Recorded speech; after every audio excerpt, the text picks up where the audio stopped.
avec ses disciples.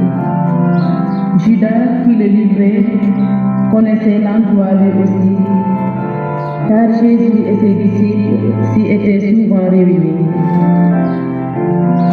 Judas, avec un détachement de soldats, ainsi que des gardes envoyés par les grands prêtres et les pharisiens, arrive à cet endroit.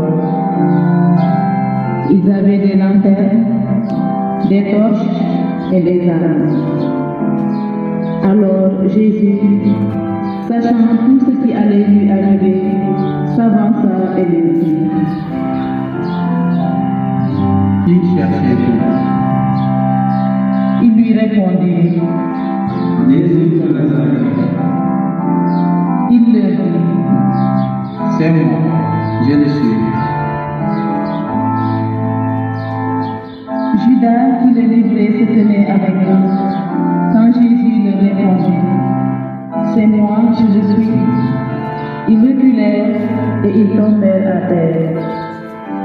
Il leur demanda de nouveau: Qui cherchez-vous? Il dit: Jésus de Nazareth.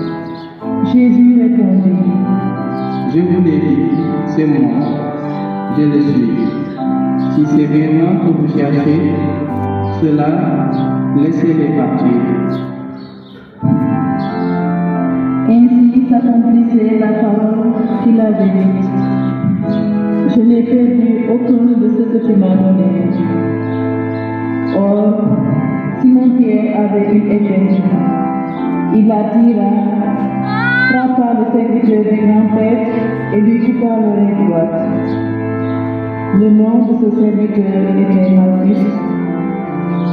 Jésus dit à Pierre: Remets ton épée au bout. La coupe que m'a donné le Père, vais-je refuser de la croix? Alors la troupe, le commandant et les gardes juifs se saisirent de Jésus et le ligotèrent. Ils l'amenèrent d'abord chez Anne, beau-père de Caïphe, qui était grand prêtre cette année-là.